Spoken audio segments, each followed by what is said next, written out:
acá, esta es la capa acá, ¿no? Y acá hay un electrón, ¿no? Que ha venido a un fotón y lo ha sacado. Este ha salido del átomo. Entonces acá ha quedado una vacante. Este tiene 33.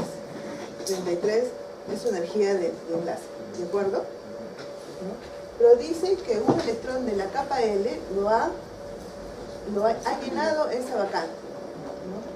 Quiere decir, acá hay 33 electronvoltios y acá hay 5 electronvoltios, ¿no? Entonces este de acá ha bajado aquí. Entonces el moverse, ¿no? Produce fotones de rayos X característicos, ¿de acuerdo? ¿Hasta ahí estamos todos? ¿No? Entonces, estos fotones de rayos X característicos, ¿qué energía tienen? ¿Qué energía pueden tener? ¿Cómo te llamas? A ver, Diego. A ver, otro Diego. A ver, el otro Diego.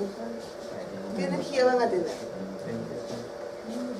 La diferencia esta de acá sería 28 electronvoltios. Entonces la diferencia entre las dos capas, ¿no? Este es un proceso de transición. O sea, aquí se libera o se produce, es una forma de producir rayos X característicos. Es la única manera de que se produzcan rayos X característicos por esa transición entre los niveles de energía de los electrones. Entonces ha producido un fotón de 28, tenemos un fotón de 28 electronvoltios. Pero un electrón Auger es uno que es sacado con esto, ¿no? Pero dice que le ha sacado a la capa L. Entonces en la capa L se encontró con otro electrón. Entonces cuando sale se encuentra con un electrón aquí y lo saca. Entonces, ¿qué energía tendría este electrón? Sería 28, pero tiene que gastar energía en sacarlo o no. 28 menos 5. 23. 23. ¿Todos están? ¿Todos estamos? Ya. Todos los niveles de electrones, donde están ubicados los electrones, los niveles de la nube energética de los electrones dentro del átomo, tienen una cierta cantidad de energía, ¿no? Que es propia de cada átomo. Para este caso, para el caso del problema en un átomo de yodo, dice que en la capa K, su nivel de energía es 33 electronvoltios.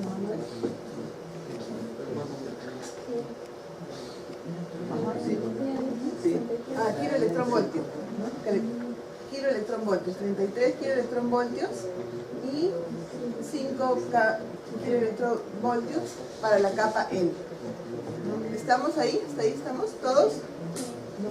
Entonces, están preguntando cuál es la energía del electrón Auger que se produjo, ¿no? Al sacar un electrón de la capa L, ¿no? O sea, han sacado uno de la capa L, pero no nos olvidemos que un electrón Auger se produce, o al menos el que hemos visto, se produce cuando un rayos X característico lo saca a este electrón. O sea, un electrón Auger es un electrón que un rayos X característico, que un fotón, pero ¿qué fotón característico? ¿No? Si no sería un electrón Compton o un fotoelectrón. Pero un electrón Auger es un electrón que lo ha sacado los rayos X característicos. Entonces, ¿cómo se producen los rayos X característicos? Es por la transición que hay de energía entre dos niveles, ¿no? Energéticos donde están ubicados los electrones en un átomo. En este caso hemos visto la capa K y la capa L, ¿no? Y dice que ha sido llenado, ¿no? Un electrón de la capa L ha bajado a la capa K, ¿no? Entonces, ¿cómo lo voy a entender? Quiere decir que un fotón ha venido, ¿no? Y ha sacado a un electrón de la capa K. ¿De acuerdo? ¿Estamos todos? Y lo ha sacado. Este electrón lo liberó. Entonces, ¿acá quedó una vacante o no? Esta vacante dice que ha sido llenada por un electrón más externo de la capa L, ¿no? Entonces, este tiene 33 kiloelectronvoltios.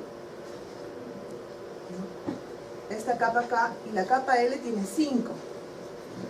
Entonces, cuando ha bajado para llenar esta vacante, hay un sobrante de energía, ¿de acuerdo? Entonces, esa energía se emite como un fotón de rayos X característico. Este tiene 33 menos los 5. En bajar, ¿cuánto tendría de energía ese fotón? 28, ¿no? ¿De acuerdo? ¿Todos estamos? Entonces tiene 28 kiloelectronvoltios ese fotón de rayos X característicos. Pero ese fotón arrancó a uno de la capa L, ¿no? Entonces, sacó a uno de la capa L y le dio su energía, ¿no? Entonces, este fotón choca nuevamente con un electrón de la capa L, ¿no? Este tenía 28 kiloelectrón, el fotón. Choca con el electrón y para arrancarlo tiene que gastar 5 por lo menos. Entonces lo arranca, gasta 5 kiloelectronvoltios. ¿Cuánto tendría de energía este electrón?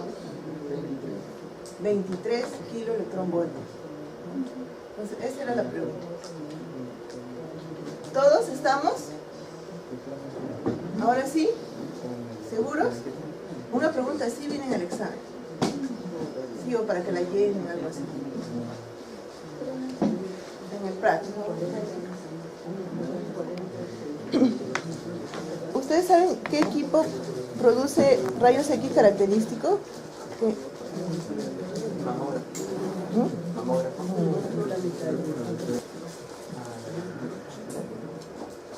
El 16 dice un electrón con una energía cinética de 10 megaelectronvoltios tiene una energía total de, es la pregunta, ¿no? Entonces, la energía, en realidad el ejercicio es para hacer un poco de teoría. La energía cinética es la que nos están dando cuando hablamos de partículas. Cuando hablamos de ondas electromagnéticas decimos que la energía es igual a ¿qué?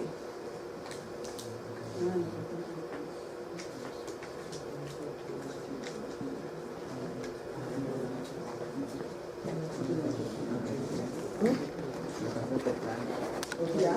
Por la velocidad de la luz, Por la longitud de onda. Ajá. O por la por C sobre la longitud de onda, ¿no es cierto? ¿No?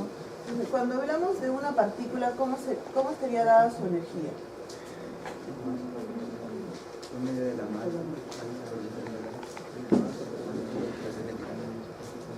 Se estaría dado por su energía cinética en realidad, ¿no? Entonces la energía cinética tiene su fórmula que ahí yo se las he puesto todas en el solucionario, que ahorita la vamos a ver, ¿no? Pero cuando hablamos, cuando decimos cuál es la energía total de esa partícula, ¿no? Si esta partícula tiene una determinada energía, ¿no? Entonces, ¿cuánto era? 10. Entonces la energía cinética, ¿no? De ese electrón era 10 mega, ¿no? 10 megaelectronvoltios, ¿no? Preguntan la energía total. Entonces, la energía total de esa partícula, ¿no? Es igual a la energía cinética más la energía que tiene la masa, en este caso, de ese electrón. Entonces, es así de sencillo, ¿no? Entonces, lo que quiero que les quede, ¿no? Es que cuando ustedes les dicen es un haz de rayos alfa o de rayos beta, ¿no? Tiene una energía, que es su energía cinética por la que está en movimiento, pero además como masa también tiene energía, ¿no? No se olviden que masa es igual a energía, ¿no? Después de todo es igual a energía. Entonces, como tiene masa, su misma masa también tiene energía, ¿no? Eso es lo que sucede con las partículas y lo que la hace tener un comportamiento diferente cuando se relaciona con un medio, ¿no? Y en este caso como lo que estamos viendo con un medio biológico. Y entonces la energía total sería igual a 10 electronvoltios más la energía del electrón, la masa de energía expresada en energía, ¿no? Y es 0.11. ¿Cómo se dice?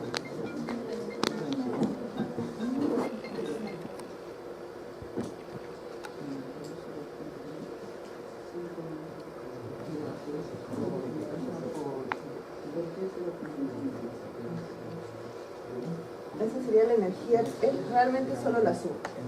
¿Estamos, Diego? ¿Todos estamos? ¿Por qué era 0.?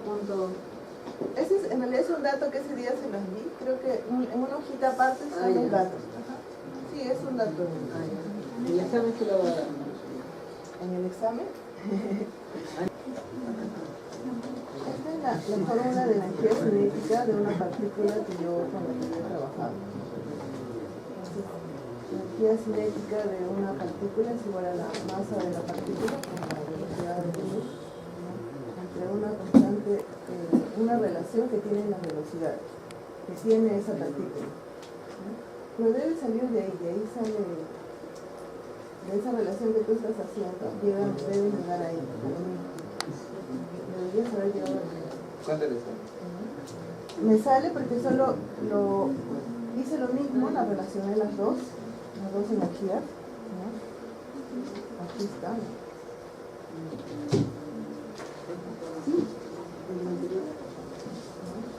Acá está de los 11 MA. A esto le puse un valor para que no sea tan grande, le puse A.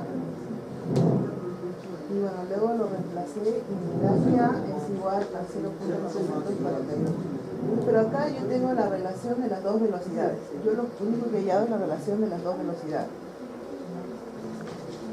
Y la relación de las dos velocidades me da, o sea, que es casi la misma velocidad, es 0.99. O sea, debería darte casi igual a la velocidad de la luz. Esta y...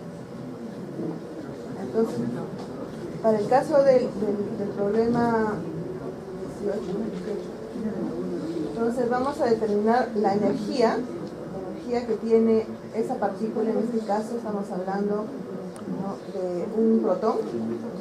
Entonces solo vamos a reemplazar la energía cinética, ¿no?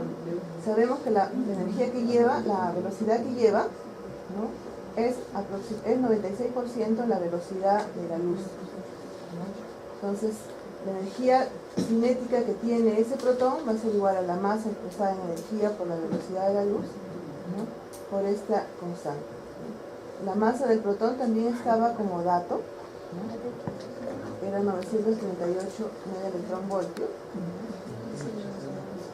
.3 megaelectronvoltios, y bueno, cuando lo resolvemos sale 2412.77 megaelectronvoltios. ¿Luego con esa fórmula entonces? Es otro proceso.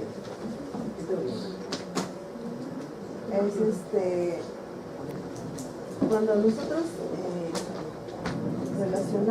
hablamos de partículas subatómicas, ya pasa a ser mecánica cuántica. Entonces, pero la mecánica cuántica no surge como que de repente aparece separada, ¿no?, sino viene de la mecánica simple, de la mecánica clásica, ¿no? Claro, ajá. Lo van teniendo y luego hay otros detalles, ¿no?, otras consideraciones. Pero cuando hablamos de un haz de radiación, nos debemos imaginar que la energía que tiene un haz de radiación de partículas, debemos imaginarnos que tiene la energía dada, ¿no?, la energía que lleva por la velocidad cinética, ¿no?, y por la misma masa que tiene, ¿no? Son dos cosas que se dan juntas, ¿no?, a diferencia de un haz de fotones, ¿no?, que solo lleva energía, ¿no?, solo se comporta, solo es un paquete de energía, ¿no? En cambio, un haz de radiación corpuscular es un haz que tiene carga, además tiene masa, ¿no?, y lleva energía cinética.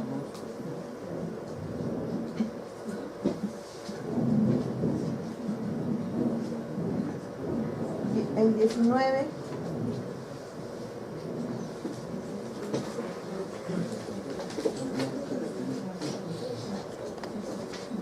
llegar a la fórmula creo que es un poco más largo. Yo le consigo decir un poco más largo de eso. Sí, deberíamos tocar, pero hay que dejar debemos enfocar, no es solo masa. Hay que ver la masa con una cantidad. Sí.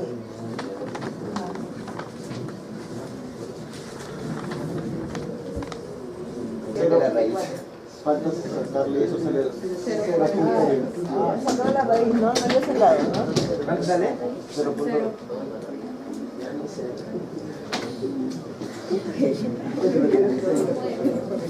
¿Dónde peinamos? 0.28 sale.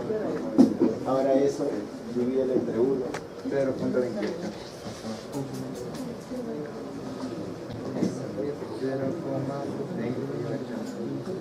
Ya. O sea, todo sale 2.57.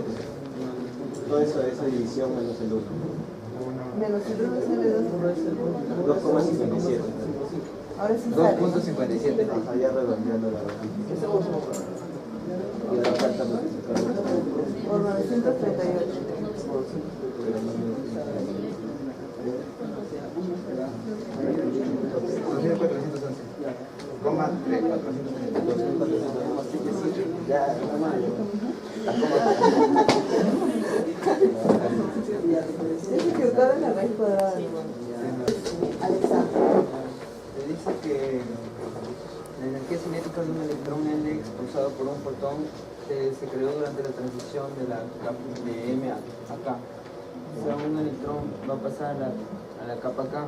Entonces, como la capa, tenemos que dar la diferencia del electrón voltios. Entonces, esto va a ser la primera que vamos a hallar. Entonces, este que se produce, va a sacar a uno de la capa L, a un electrón. Entonces, también para hallar su kiloelectrón voltio tenemos que restar. Entonces, primero restamos de la capa M a la K y después le restamos lo que necesita para sacarlo de la capa L.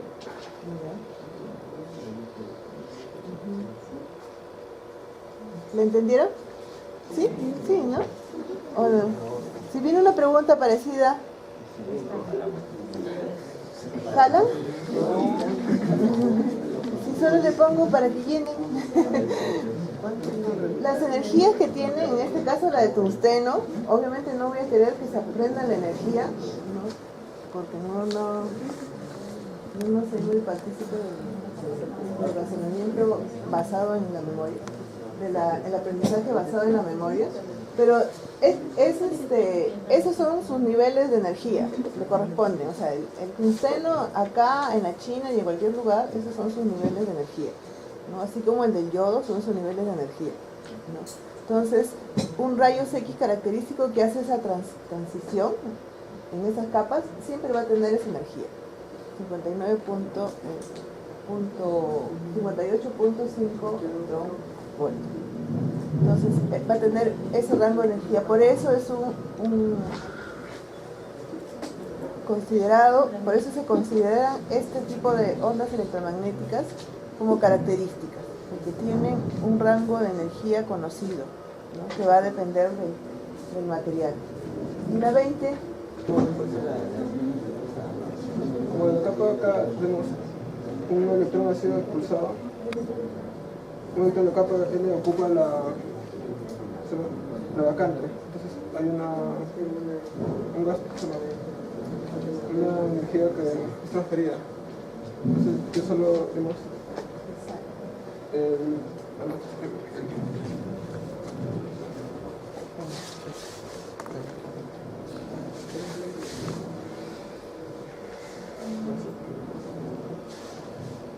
Entre las capas de los electrones son niveles de energía en realidad. Esa transición de energía no es la palabra.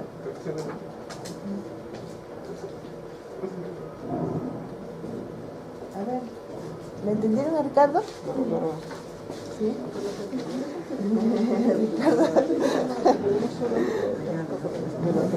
Sí, está bien. ¿Estamos bien? ¿Estamos claros con lo de los rayos X característicos y los electrones Auger? ¿Estamos bien? ¿Todos? Ya. Este dice que ha ido de la capa acá.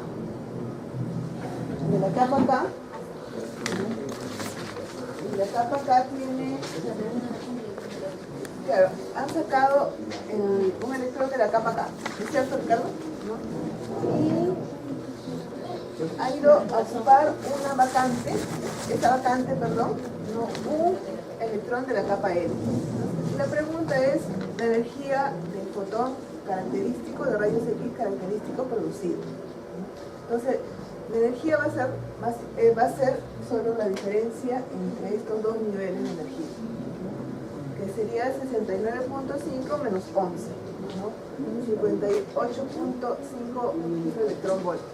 ¿No? Esa es la energía que tiene ese fotón de rayos X característico.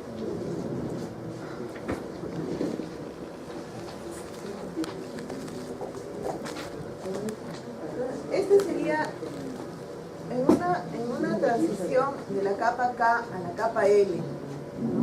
De un electrón que baja de la capa L a la capa K, ¿no? Para un átomo de tungsteno, ¿no? 58.5 kiloelectronvoltios sería la energía de rayos X característico, siempre. ¿Verdadero o falso?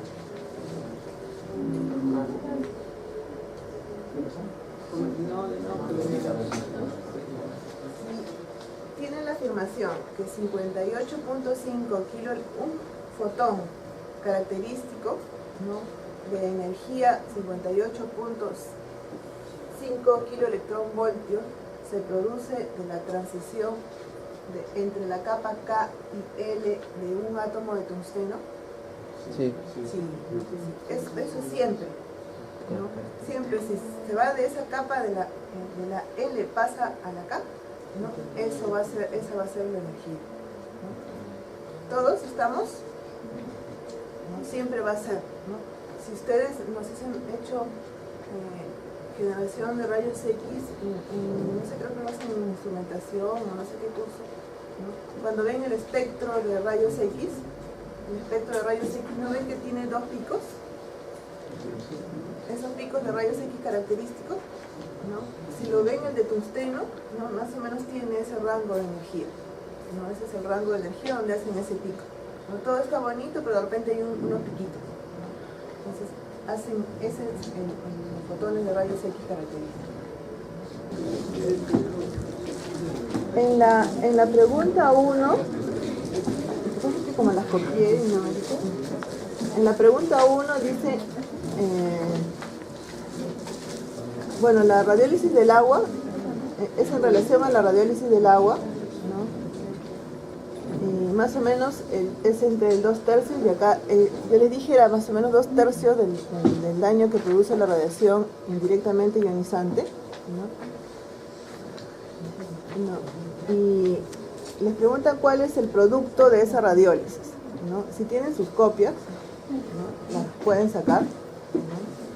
Y en la pregunta 1 tienen la opción A es un electrón acuoso, la B es un ion hidrógeno, la C es un radical de hidrógeno, la D es la que me he olvidado, ¿no? Es un radical OH, ¿no? Y la E es oxígeno, ¿no? O2.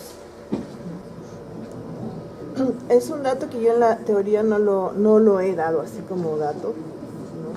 Pero tampoco me lo preguntaron.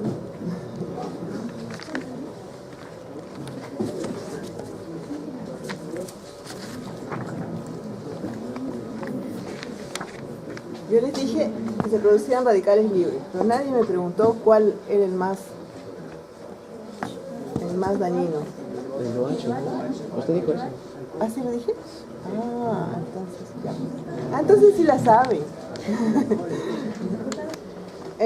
La pregunta es en función a cuál de los productos, ¿no? ¿Cuál de los siguientes es un producto de la radiólisis del agua, ¿no? Que causa daño molecular, ¿no? El daño molecular. No. Y en verdad hace daño, en realidad hace daño fundamentalmente porque es el que más se produce, ¿no? Se produce aproximadamente en el 65%, que creo que lo tengo en la respuesta.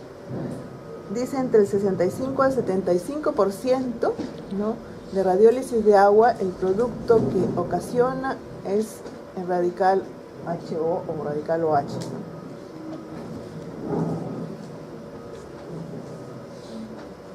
Que se llama radical hidroxilo, ¿no? Es el radical hidroxilo. A ver si acá tengo la... Esto lo saqué de mucha de la información que hay realmente está en inglés. Entonces, encima yo me digo. Dice que entre el 65 y 75% del daño, ¿no?, causado por la acción indirecta es el radical OH. Bueno, de ahí hablan más, un pequeño daño hacen los electrones acuosos, ¿no? Este de acá, el O2, se produce en otras circunstancias que no son las de radiólisis del agua. Entonces, pero el que más se produce, ¿no?, entre el 65 y el 75, o sea, más del 50% del producto de una radiólisis de agua es el radical OH. Y es un radical que tiene vida corta, ¿no? A ver. Y bueno, ahí está la bibliografía, no es en una revista, es donde publicaron un artículo que habían estudiado de cuál era el radical que más se producía y que podía causar obviamente daño al ADN. Y vieron que este era el que más se producía y más daño ocasionaba, ¿no? La energía mínima de un fotón para producir una ionización, la mínima, que han visto al menos conmigo, ¿en qué rango estaría? ¿Se acuerdan la energía mínima que se necesitaba para producir un ion en el agua?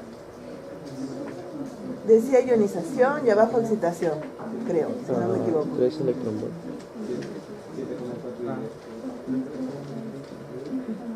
7 era para excitación, creo, ¿no? 3 electronvoltios. Y 13, 12.6 o 13 era en electronvoltios. Entonces, ¿cuál sería la respuesta? La A. El 33 electronvoltios es la energía promedio, así. Para el agua necesitas tanto, para determinado elemento necesitas tanto, ¿no? Entonces, un promedio es más o menos así. Pero específicamente para el agua, por eso te preguntaban la energía mínima, ¿no?, que ustedes conocen. Ahí también les puse es la A, el rango de energía, ¿no? Y no sé si les puse el autor. Creo que no les he puesto el autor.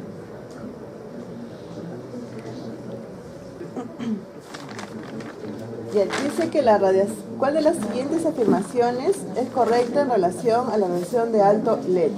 ¿No? Incluye rayos X de 250 kb, protones de 200 MeV y rayos beta de 1 MeV. ¿Eso es correcto? ¿Es una radiación de alto LED rayos X?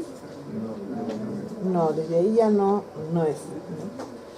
Producen rendimientos mucho más altos que radicales OH que los rayos X o los rayos alfa.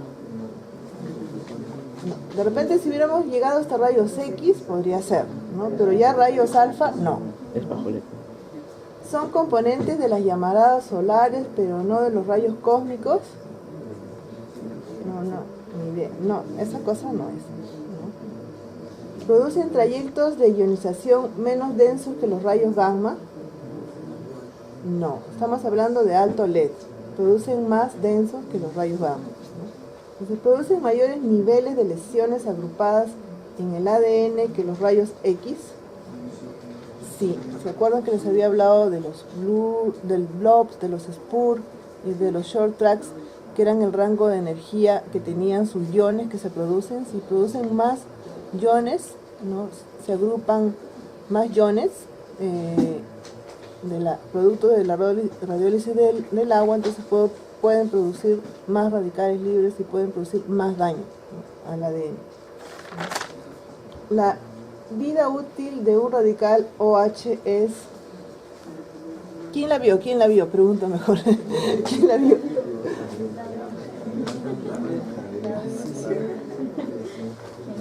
¿Quién la vio? A ver, ¿quién la vio? 10 a la menos 9 segundos. ¿No? Es bien corta su vida. Su vida útil de ese radical. A ver.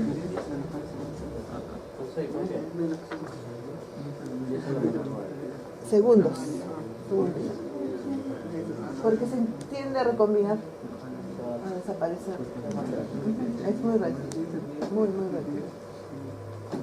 Cuando una célula humana es irradiada con rayos gamma, ¿cuál de los siguientes eventos pueden causar la mayor parte del daño al ADN? Una radiación gamma es radiación indirectamente ionizante. Entonces, ella actúa fundamentalmente como produciendo de 2/3 a 3/4 de radiólisis de agua, ¿no? Entonces es la D. El daño, no se olviden, la radiación indirectamente ionizante, lo que fundamentalmente va a producir, ¿no?, 2/3, inclusive, por eso les traje esa parte de ese artículo, inclusive un poco más, ¿no? Produce radicales libres, y son los radicales libres, ¿no? Y dentro de ellos el OH, el que más daño va a causar, ¿no?, al ADN, ¿no? Ya, a ver. Nos habíamos salteado la 5, ¿no? Sí, la D. La D, ¿todos estamos con la D? ¿Sí? ¿Y entendido por qué? Entonces, cuando yo pregunto en el examen, no, que esté bastante claro, porque a veces, o sea, va a haber varias opciones, así como las que están viendo ahorita, ¿no? Todo va a estar bien, ya. Entonces, la 5, ¿cuál de los siguientes resulta de la recombinación de la radiólisis del agua? ¿Cuál de los siguientes productos es? La D. La D. ¿Sí? ¿Cómo has llegado a la deducción? Ahí la teoría. Bien. Después le voy a decir, pero quiero que hagan esto primero. En la segunda hojita es es la radiólisis del agua, ¿no? Entonces, la radiólisis del agua se producía por ionización y excitación, ¿de acuerdo? ¿No? Entonces, ¿ustedes tienen sus cuadernos? ¿Sí? Pueden sacar sus cuadernos y pueden llenar, ¿no? Ese es de la ionización y la excitación, ¿no? Esto es lo que resulta cuando se ioniza el agua, ¿no? ¿Estamos? A ver. ¿Quién llena primero la hojita? ¿Ya la llenaste? A ver. A ver.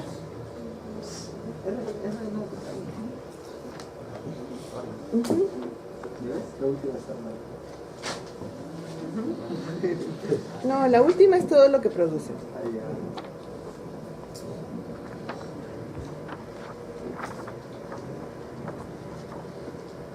Ya.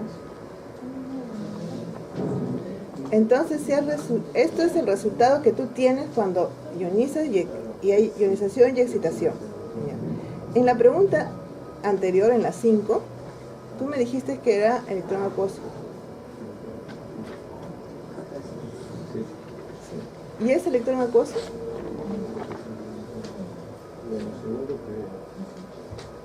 Esto es lo que obtienes tú en la radiólisis del agua. En el primer momento obtienes, se disocia, ¿no? En ionización se disocia el agua ionizada en electrón acuoso, ¿no? En este, ¿qué letra es? H, ¿no? Sí, ¿verdad? Sí, y H2O, ¿no? Entonces, tú entiendes, y ahí estás produciendo, ahí se ha recombinado estos. No. Entonces no es cierto? Hasta acá habíamos hecho. ¿No? Hasta acá habíamos hecho en la teoría, hasta esta parte. ¿No? Entonces, lo de acá abajito era bajarlos nada más, el resultado total, ¿no? De lo que se produce en el primer momento en la radiólisis del agua, ¿no? Pero ¿qué pasa cuando ellos empiezan a recombinarse? ¿No? Estaba en una de las diapositivas, creo. Dice que los productos iniciales de la radiólisis del agua, ¿no? Van a resultar o sea, cuando se empiezan a recombinar van a resultar en agua, ¿no? Pueden resultar en agua, ¿no? Y acá hay más o menos algunos ejemplos de cuánto se produce en porcentaje, ¿no? Pero cuando se recombinan, ¿no? Cuando todos esos se empiezan a recombinar, ¿no? Lo que más va a producir va a ser agua, ¿no? Cuando tengo este primer momento de lo que ustedes han llenado su hojita, empieza a recombinarse, la mayor producción, lo que puede producir más va a ser agua, ¿no?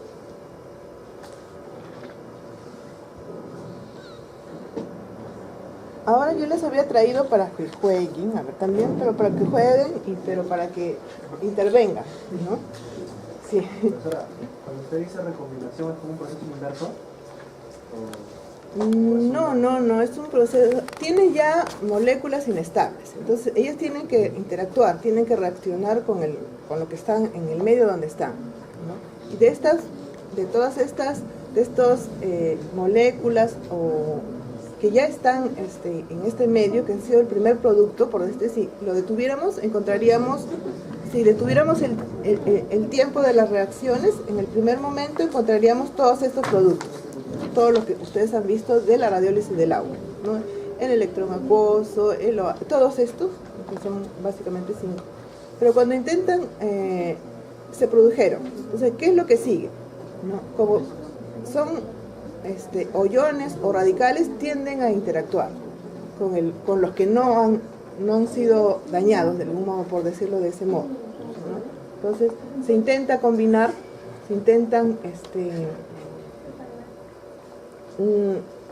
no es un proceso inverso exactamente, porque no está la radiación de por medio, ¿no? Pero sí es un resultado, ¿no?, de su interacción de este radical o ion con el medio, ¿no?, que ya puede interactuar con el medio circundante, con iones circundantes, y te va a dar como producto agua, ¿no? Pero no es porque ha venido un fotón, ¿no?, y otra vez ha sido otra vez ha chocado y ha formado el agua, no, sino es por el mismo medio.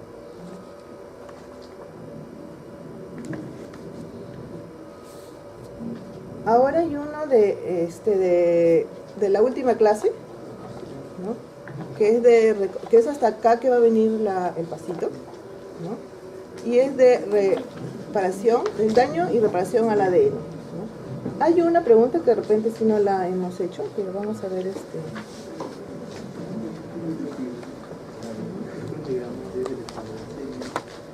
a ver si reparte por ahí y yo reparto por acá.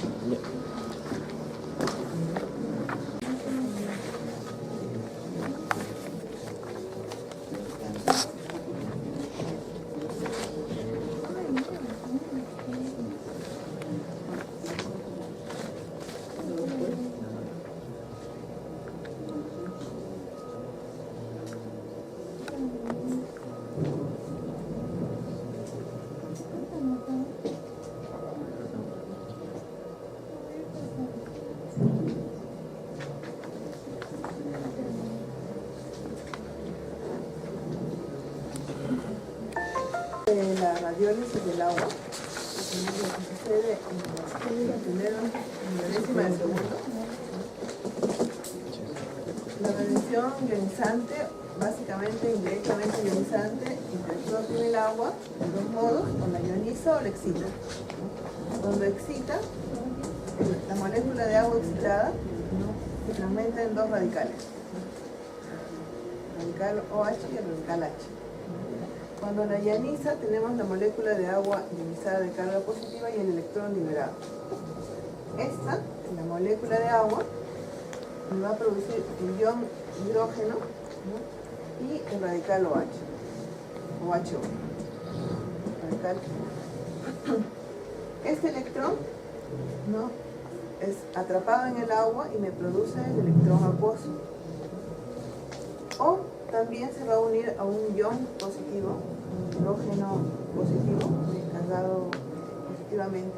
Me va a dar el radical H. Entonces, lo más importante, ese sería el resultado de lo que obtengo en el primer momento. Si yo detuviera un momento de la interacción de la radiación con el agua, yo podría ver esto, ¿no? Pero estos se empiezan a recombinar, ¿no? Entonces, si nosotros nos fijamos, tenemos estos dos, ¿no?, estos dos radicales, ¿no?, el H y el HO o H, y estos se juntan, ¿no? Ya no, un radical es una molécula o un elemento altamente reactivo, ¿no? Se juntan y lo que van a producir va a ser agua. Esa era la pregunta número 5. Lo pueden copiar en su hojita que les he dado. Pero tenemos todos estos productos. Este radical es el más importante porque este de acá se va a interactuar, va a reaccionar con el ADN, pero también produce agua, ¿no? Se puede combinar con un H, con un ion hidrógeno, y va a producir otra molécula de agua. Y no es un proceso reverso, no está haciendo un proceso inverso. Es propio de esa producción de iones que entre ellos empiezan a interactuar, ¿no?, de iones y radicales. Y el mismo medio, obviamente,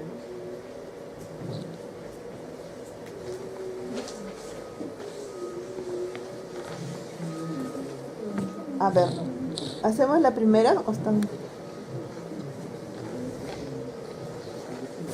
A ver, ¿quién tiene la primera? Hacemos primero las verticales, creo.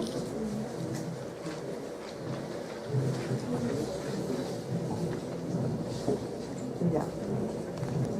La lesión más importante producida por la exposición a la radiación, producida al ADN por la exposición a la radiación ionizante que hemos visto.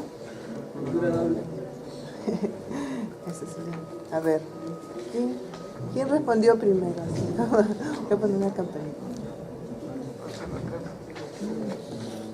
Ortiz, pero eres los tres, dice. Ay, esa colo. Ya. Aberraciones que implican rupturas idénticas en las dos hebras de la cromatina de la estructura del ADN duplicado. Por fin hablaron. ¿La 1 cuál es? Ya. Pero así con fuerza, a ver. Cromátide. Ya. Tú eres Mardel y Brigitte. No, Vergit, no, Verget, no, Verget.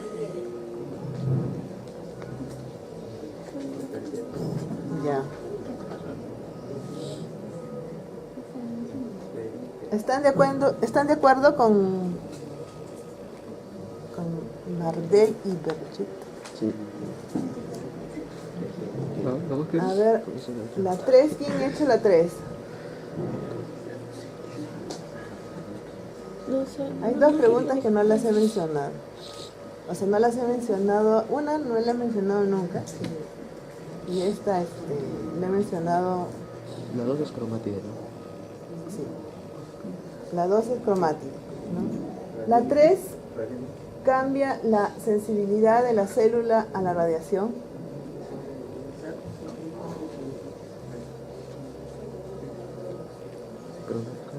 ¿Qué dices, Carla? Pero pues, el oxígeno. Yo lo mencioné así, no medio en el aire, pero es el oxígeno. Es más, le conté, creo, de los pacientes acá tienen que tener cierto nivel de hemoglobina. Bien, Carla, a ver, por fin habló Carla. Dice. Carla, ¿tu apellido es? Suazo.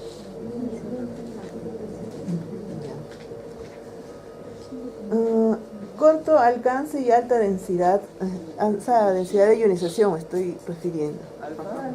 Esto estaba facilito. El trío. Es el trío. A 0.00.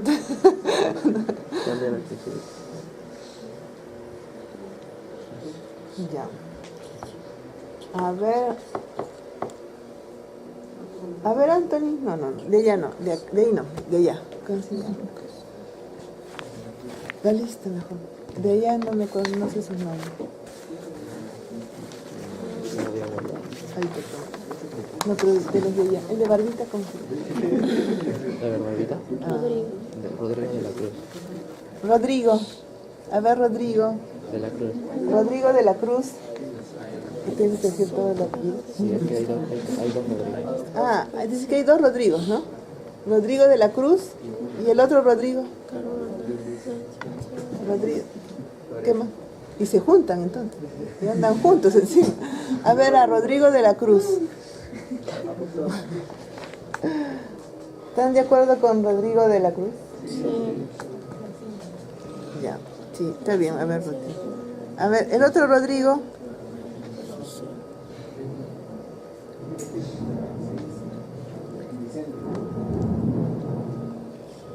Material de cromosoma se duplica en la oración letal. ¿Qué tipo de cromosomas era? Dicéntrico. El único que entraba también, ¿no?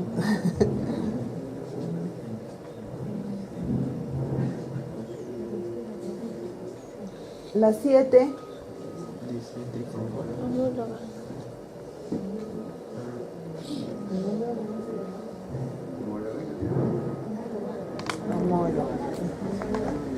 Homóloga. La 8. ¿Cuál era la 7? Homóloga. Eran no homóloga y homóloga, ¿no? Y solo entra homóloga.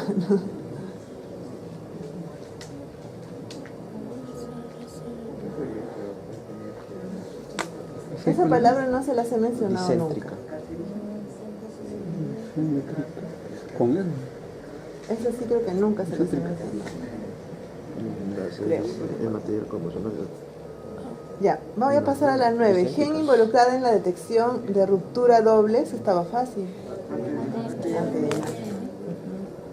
La otra también. Grupo de iones de 100 a 500 blobs. Blob, ¿cómo se escribe? BN. ¿Esto lo puedo borrar ya? ¿Lo puedo borrar, Diego?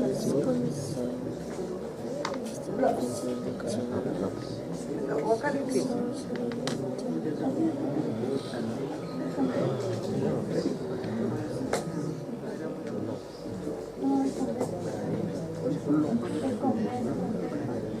Plops. No es plops. Y ya, entonces, cuando una célula sobrevive a la irradiación, se irradia y es capaz de recuperarse, ¿no? Ese recibe un nombre. Se llama clonogénica. Eso no lo me escuchó, no sé con qué color ponerle para que lo recuerden.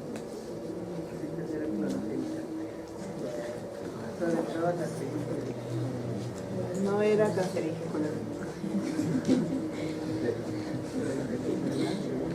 No era cancerígeno.